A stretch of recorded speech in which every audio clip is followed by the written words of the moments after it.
Thank you, Ono Sensei and choir. Another beautiful piece.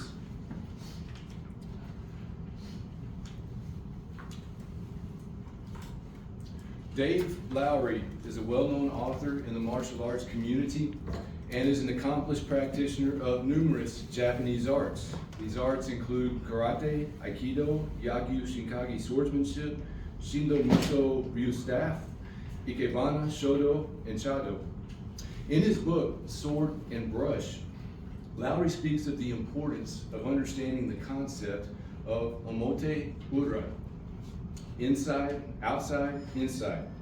While omote and ura can also be used to mean front and back, or obverse and reverse, it is the meaning of outside and inside that is Lowry's focus.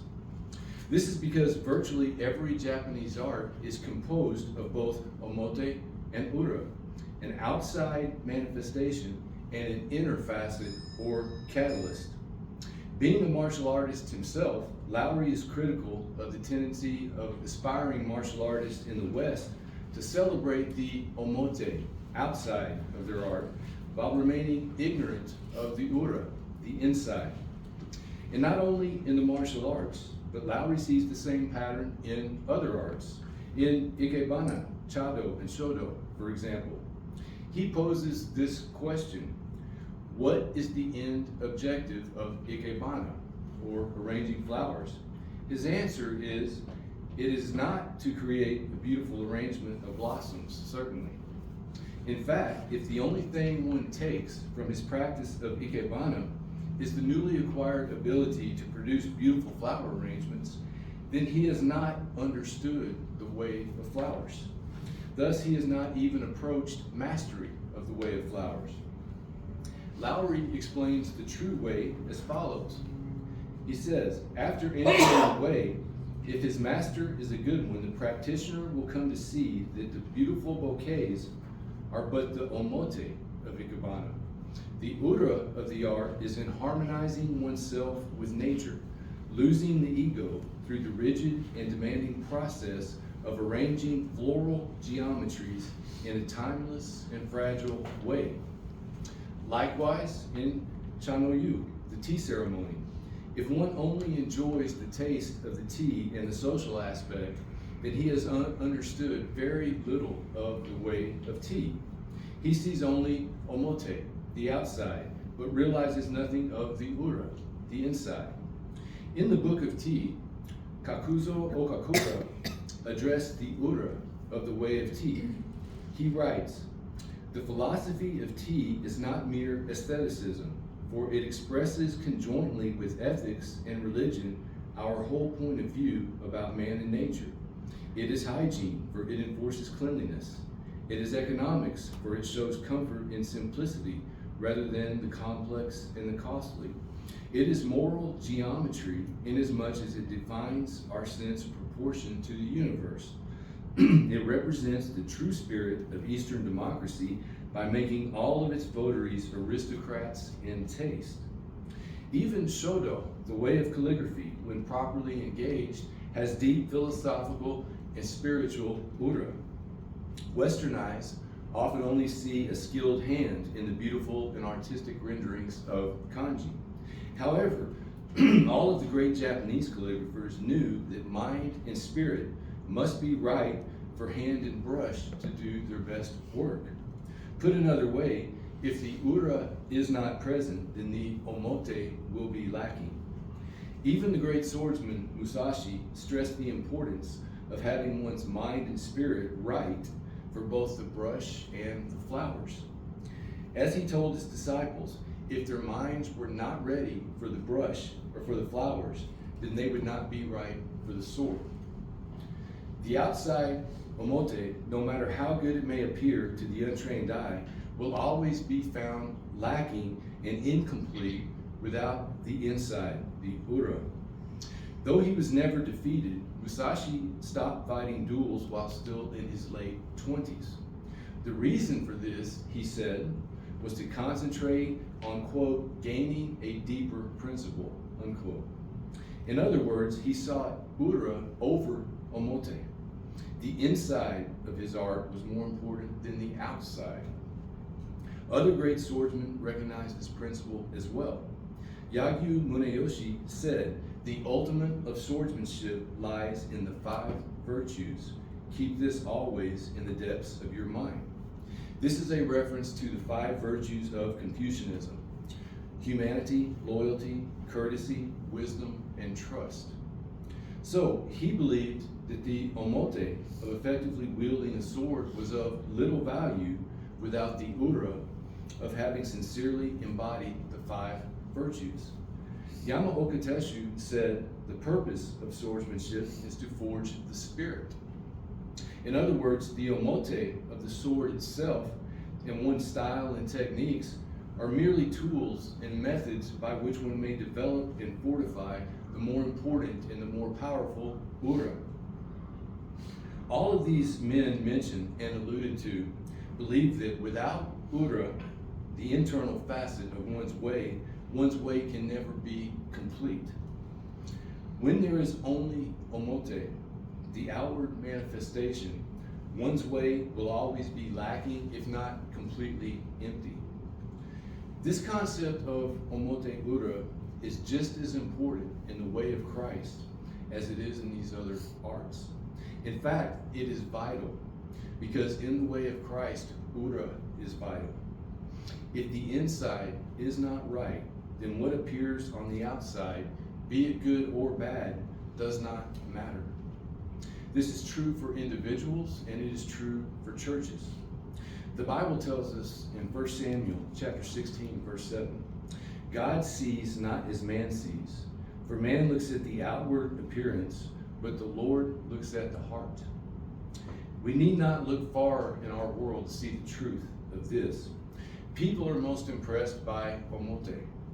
They look at beauty, wealth, abundant possessions, popularity, fame, political power, celebrity status, or athletic ability. Everything that constitutes the outside. But God does not care about omote. God looks to the ura, to the inside of every person. God looks into the heart.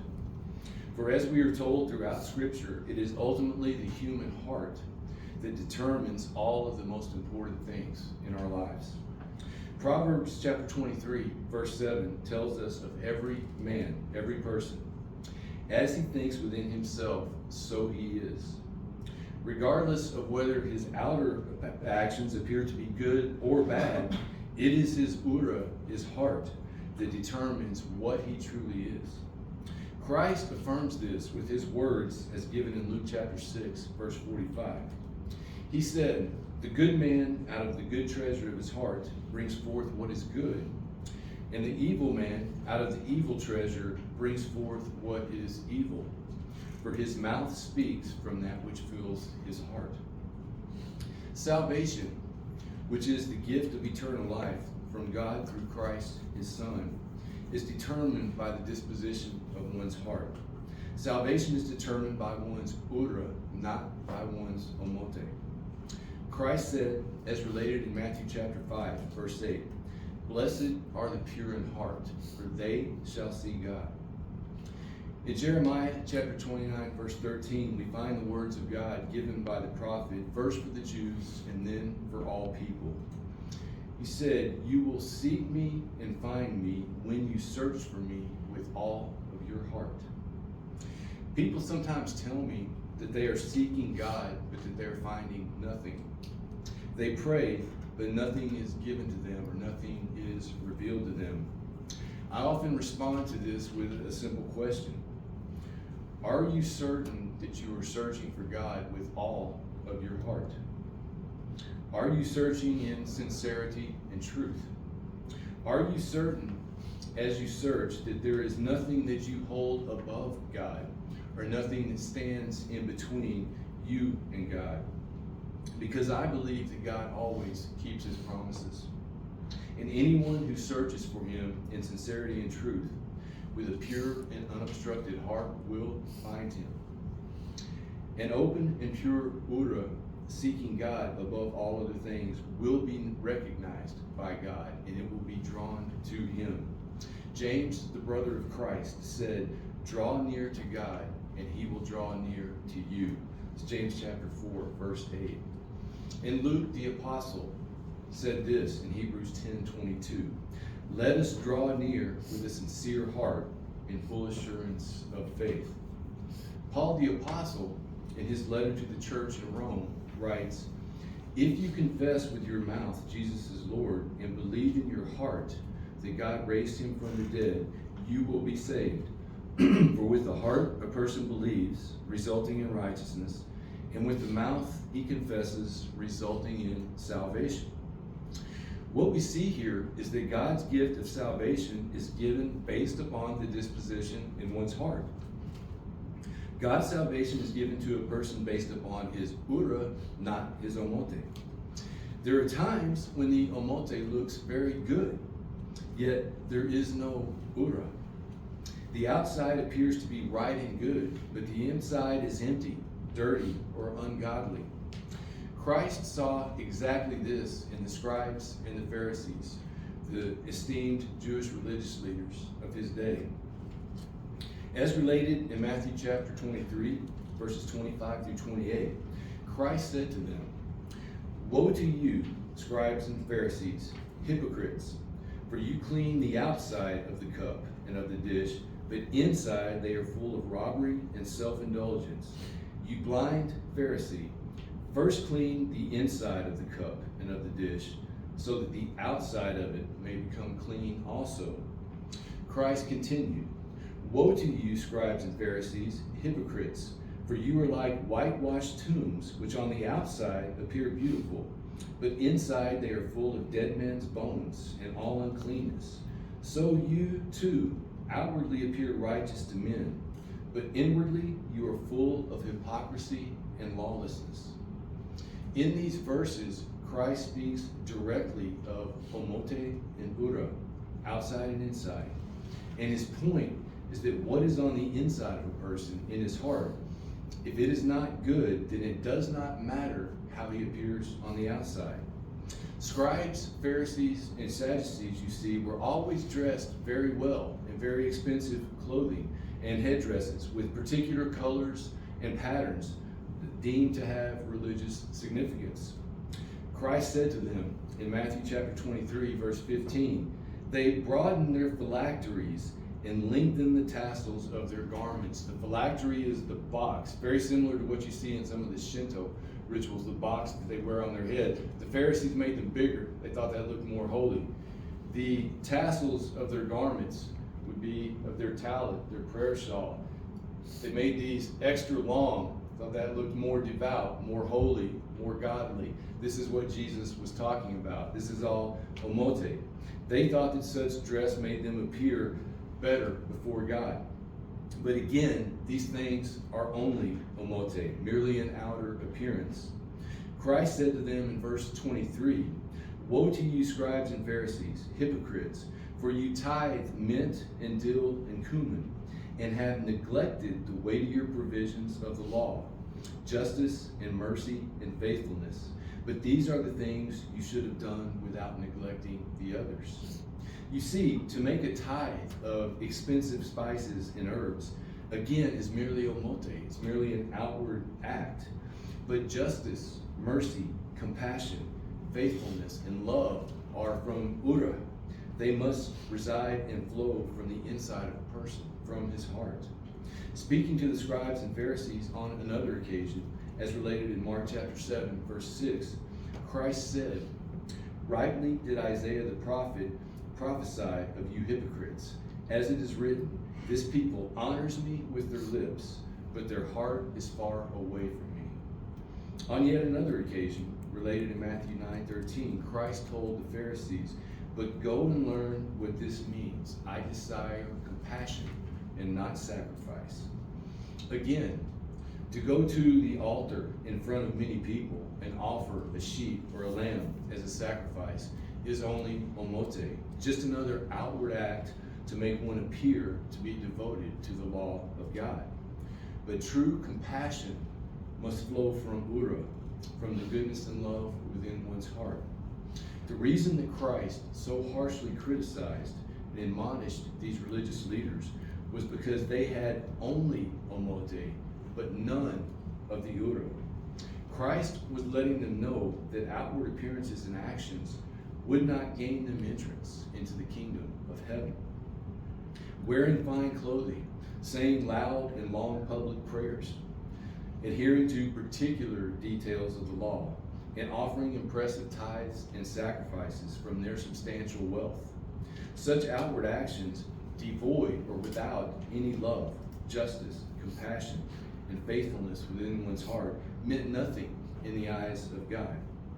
Furthermore, such outward behavior and actions on the part of these religious leaders did nothing to help people in need or to make their part of the world a better place. As Christ pointed out to them in the woes of Matthew 23, they did nothing to help and support widows. Rather, he said, they devoured widows' houses, property, and money to their own profit, leaving the women in an even more desperate situation. Now, if we here today just let people see or know that we attend church every Sunday, that we read our Bibles daily and pray often, and that we know well our theology and doctrine, and that Christ is the center of our lives and our families, what have we then accomplished? What have we accomplished with just that? The answer is that we have accomplished nothing, for all of this is just omote, outside. What helps people in need and makes our small part of this world a better place are the things that flow out from ura. Love, gentleness, kindness, justice, mercy, compassion, and faithfulness, which flow outward from a heart of genuine love. This is the inner spirit, and these are the actions which help those in need and which honor our God. And such an inner spirit must begin with a heart of gratitude to God, gratitude for the gift of life, and gratitude for his many blessings. Just as there is omote ura regarding an individual in the way of Christ, likewise there is omote ura with regard to churches. In America, we have many large churches with much money and property. Some of them are very beautiful, very ornate churches. They have many members, many staff members, many programs and activities, and many amenities, gyms, bowling alleys, cafes, coffee shops, extensive playgrounds, football fields, racquetball courts, tennis courts, and hot tubs, for example. Yet all of this is only omote, which makes for an attractive and appealing outer appearance. But it tells us nothing of the ura, of the true inner condition of the church, or of the true heart of the church. Now, a church can have an impressive and extensive omote and still have a good ura. That is to say, it is large and has great resources, but also has a heart for reaching people with the gospel of Christ and helping those in need. On the other hand, a church can be small and have little money or resources, and yet demonstrate a true heart of love, kindness, and compassion to all who enter and to all in their community. Such a church lacks an impressive omote, but their ura is beautiful and great, filled with an inner spirit and heart which is pleasing to God. And there are, of course, churches which have neither a good omote nor a good ura. One of my cousins grew up in a broken home. Her father wanted nothing to do with her and was never in the home.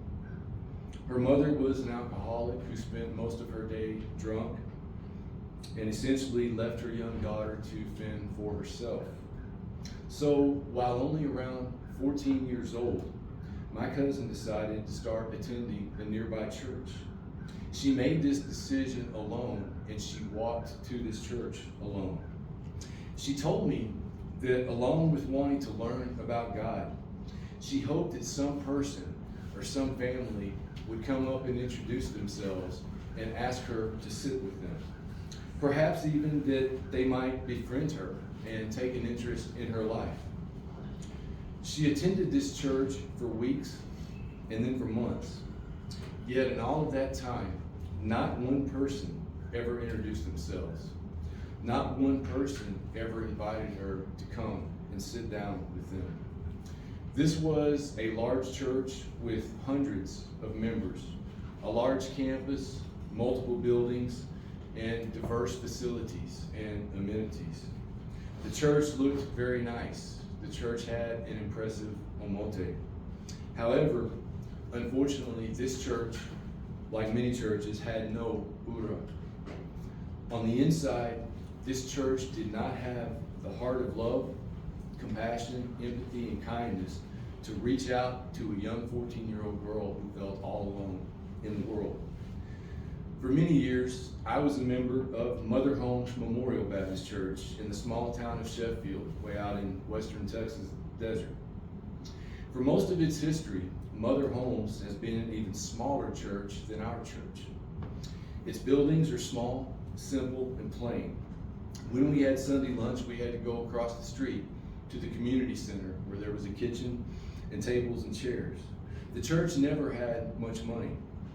Yet every member of that church would have given any person in need the coat or the shirt off of their own back. And in all the years that I was there, not one time did I ever see any visitor who was not greeted warmly and treated as a part of the family, regardless of what they looked like, how they were dressed, or where they were from. All people were treated like people who were loved and cherished by God. Mother Homes did not have an impressive omote, but Mother Homes was rich and great in ura, because in the heart of that church was a genuine love and compassion and acceptance of all people. In today's scripture, Romans chapter 2, verses 28 and 29, we find Paul, the apostle of Christ, addressing the Jews in the city of Rome on the subject of omote ura, outside, inside. Paul is preaching the gospel of Christ to them, but in this particular passage, he is pointing out to them that in addition to rejecting Jesus Christ, the Son of God, they have failed to properly understand even their own religion. They had failed to understand both Judaism and the God in whom they profess to believe. Paul writes, "For he is not a Jew who is one outwardly, nor is circumcision that which is outward flesh, but he is a Jew who is one inwardly, and circumcision is that which is of the heart, by the Spirit, not by the letter. And his praise is not from men, but from God."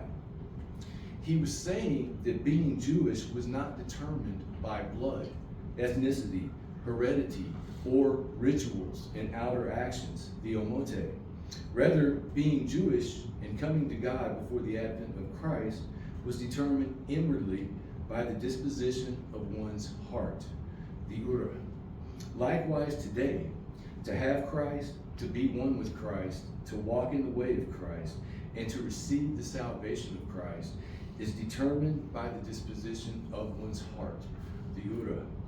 And as individuals and as a church, if we are to help people, let them feel accepted and loved, and make our part of this world a better place, then we must be genuine and right on the inside. So as individuals and as a church, let us cultivate first ura. For when the heart of our ura is right, then the outward actions of our omote will be as they should be and will honor our God. It was Christ from his ura, from his heart, that poured himself out for us, that gave his body and his blood. And when we come before the table for the bread and the wine, it is the time when we remember his sacrifice